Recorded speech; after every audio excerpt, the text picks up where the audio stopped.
मेरा नाम अमरजीत है। जैसा कि आप लोग जानते हैं कि हम शनिवार को गणित पढ़ाते हैं। गणित में हमारा पहला चैप्टर है संख्या पद्धति। संख्या पद्धति हम आपको पहले आधा पढ़ा चुके हैं और आधा बाकी है। जो बाकी है उसे हम आज पढ़ा देंगे।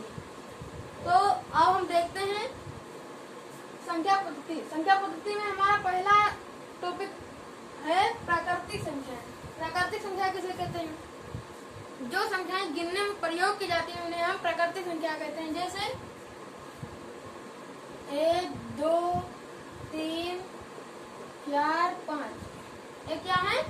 प्राकृतिक संख्या है। जो भी संख्या हो प्राकृतिक संख्या में जो गिनने में प्रयोग की जाती है। और दूसरा है पूर्ण संख्या। पूर्ण संख्या की परिभाषा है प्राकृतिक संख्याओं में जीरो को सम्मिलित कर लेने पर पूर्ण संख्या प्राप्त होती है। तो प्राकृतिक संख्याएं हैं उनमें जीरो को सम्मिलित कर लेने पर पूर्ण संख्या प्राप्त हो जाती है। प्राकृतिक संख्या क्या है?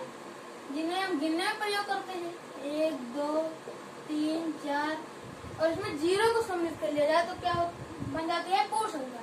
तो जीरो को सम्मिलित कर लेते हैं, ये क्या हो गई? पूर्ण संख्या हो गई। और तीसरा है भाज्य संख्या। भाज्य संख्याएं वह संख्या होती है जो स्वयं और एक के अलावा किसी अन्य संख्या से भी विभाजित होती है। उन्हें हम क्या कहते हैं? भाज्य संख्याएं। जैसे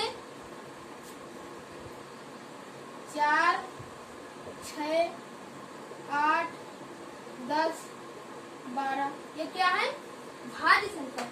ये जो संख्याएं हैं एक और स्वयं संख्या से भी विभाजित होती हैं और किसी अन्य संख्या से भी विभाजित होती हैं। जैसे हम देख लेते हैं 4 को, 4 से भी विभाजित होता है और 1 से भी विभाजित होता है और 2 से भी विभाजित होता है। ये क्या हो गया? भाज्य संख्या है। ये जो पूरी संख्या लिखे हैं भाज्य संख्या है। उसके बाद है चौथा अभाज्य संख्याएं। वे संख्याएं जो स्वयं तथा एक के अलावा किसी अन्य संख्या से विभाजित नहीं होती, उन्हें क्या कहते हैं? अभाज्य संख्या। जैसे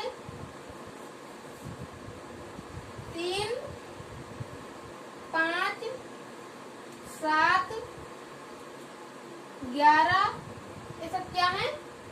अभाज्य संख्या।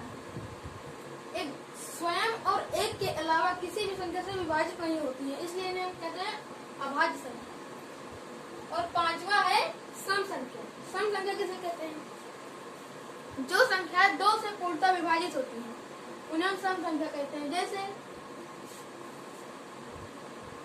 2, 4, 6, 8, 10 ये सब क्या है? सम संख्याएं। ये सभी संख्याएं 2 से विभाजित होती हैं। और उसके बाद लास्ट वाला है विषम संख्या। विषम संख्या किसे कहते हैं?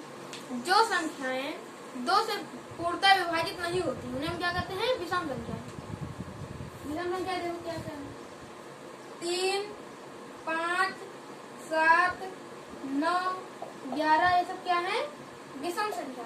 क्योंकि ये सब जो संख्याएं हमने लिखी है 2 से विभाजित नहीं होती है, इसलिए यह विषम संख्या है। तो आज का वीडियो यहाँ पर खत्म हुआ। अब अगले वीडियो में आपको मिलते हैं।